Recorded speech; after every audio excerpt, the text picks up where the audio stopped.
Daido Sonic rilis terbaru di 2 pekan terakhir ini. Saya akan mencoba mereviewnya buat teman-teman yang mungkin saja ada yang penasaran bagaimana sih komponen dalamannya, bagaimana penampakan yang lebih jelas, serta bagaimana kondisi fisik daripada reel ini.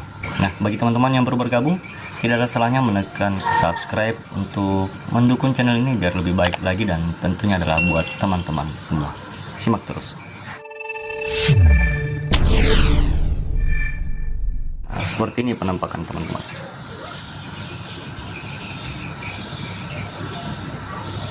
Ya, cukup smooth sih sebenarnya. Nah, ini cukup smooth. Anti ripes tentunya. Ini warna biru navy. Kemudian di bagian spool berwarna silver yang bergaris-garis warna gold ini. Dan di sini tertulis Sonic. Nah, ini Sonic 500. Max drag 3 kg. Nah, ini max dragnya 3 kg. Nah, ini ada rubber knob di bagian ini. Rubber ya, karet, sehingga luwes ketika kita menggenggam seperti ini. Warna biru navy. Saya akan memperdengarkan kepada teman-teman suara klikernya.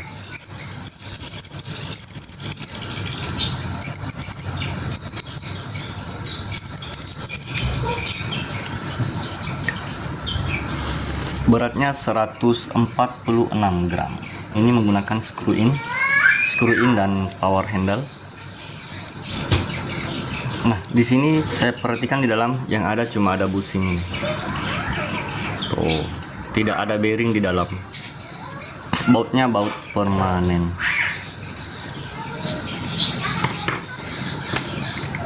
Di bagian land roller di sini tidak ada bearing ya. Nah, dia langsung polos saja gitu. As rollernya ini yang berbahan aluminium.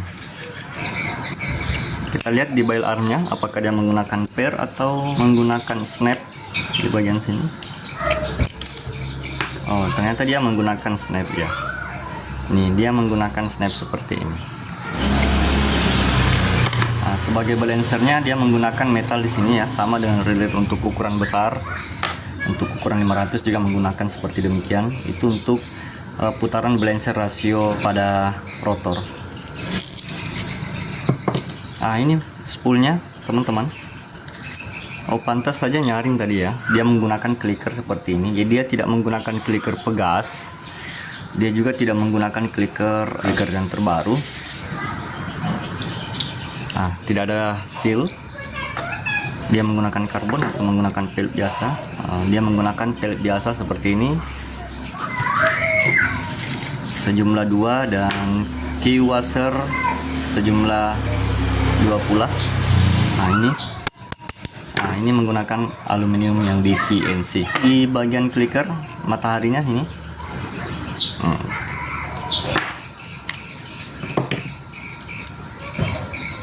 Rotornya grafik. Untuk keseluruhan bodi hingga rotor pada reel ini menggunakan grafik. Untuk mengaktifkan one way-nya dia harus berputar seperti ini. Nah, dia menggunakan 3 baut di sini. Nah, kita buka saja. Nah, ini grafik ya guys. Di sini ada bearing di bagian main gear sebelah kiri. Nah, bearingnya tertutup sebelah.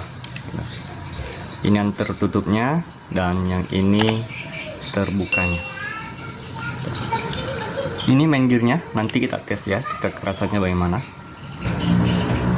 Nah, ini bearing induknya, housing bearing induknya menggunakan aluminium seperti ini teman-teman. Housingnya kalau biasanya kita temukan di reel yang lain itu menggunakan plastik warna hitam. Cover bearing induknya untuk reel Sonic ini menggunakan aluminium seperti ini. Biasanya plastik ya. Nah, sedang di bearing induknya sendiri menggunakan bearing terbuka seperti ini.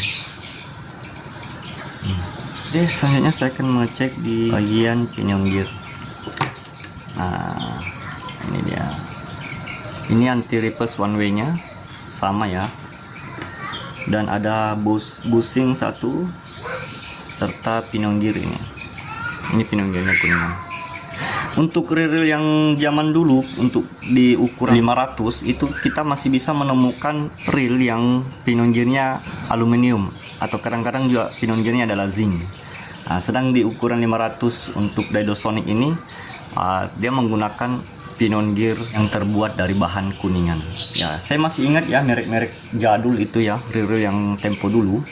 Itu kalau kita membeli reel ukuran 500 itu mulai dari spoolnya saja plastik, pinion gearnya itu zinc alloy. Untuk Daido-Sonic yang walaupun dia ukuran kecil mikro ukuran 500, gear bagian pinionnya itu menggunakan bahan kuningan. Ini main subnya guys ya, dan ini slidernya. Untuk slidernya dia tidak menggunakan kaki slider yang bisa mengikat pada gate oscillation slider. Memang dia tidak memiliki gate oscillation di sini. Nah, ini oscillation gearnya ya sama ya, menggunakan bahan zinc. Kalau kita lihat dari review ini, saya juga tidak nyangka kalau untuk ukuran 500 Daido-Sonic terbaru dia menggunakan fitur yang sebanyak ini. Ya, baik teman-teman, saya akan menguji campuran zinc alloy kepadatannya. Dia mencapai di angka 6. Tuh. Main di kisaran 5 dan 6. Kemudian kita cek di bagian oscillation slidernya. Nah, sama ya, untuk oscillation slider dia main di kisaran 5 dan 6. Kemudian di bagian zinc alloynya kita akan mengecek kepadatan campuran zinc alloynya. Ini agak lebih tinggi sedikit. Oh ya, saya ingin sampaikan bahwa di pembelian ini ada bonus extra knob spool gitu. Jadi ada extra knob spool yang warna hitam.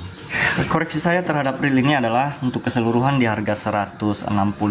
Ini sangat sudah standar ya untuk di kisaran harga demikian. Ball bearingnya ada 8 plus 1. Mari kita hitung bearingnya. Saya menemukan 3 bearing, 1 bearing induk paling atas dan bearing main gear sebelah kiri dan kanan. Apa yang saya komentari pada reel ini, pertama land rollernya seharusnya diberikan bearing sih. Yang penting dalam penggunaannya pada land roller harus rajin-rajin diberi grease pada thick bile ini. Minus daripada reel ini menggunakan snap di sini ya. Sebaiknya sih ini harusnya menggunakan pair sebagaimana reel pada umumnya. Sebab mengapa? Ketika kita menggunakan dalam jangka panjang, biasanya yang cepat kalah itu di sini. Jadi ini saja yang menurut saya perlu diperbaiki untuk reel Daido selanjutnya. Walaupun mungkin di ukuran 500, tapi kualitasnya jangan disepelekan. Persoalan part-partnya yang mungkin kandungan besinya banyak ya. Nah, ini adalah memang untuk digunakan di kolam, di danau dan di sungai. Ini memang dikhususkan untuk casting, ini turnamen casting ya. Sekira demikian teman-teman, jika dirasa bermanfaat jangan lupa subscribe dan aktifkan notifikasinya, karena di channel ini khusus membahas reel terbaru dan keluaran-keluaran terbaru yang murah meriah khususnya buat Anda semua. Salam dari saya, salam Anglermania, mantap.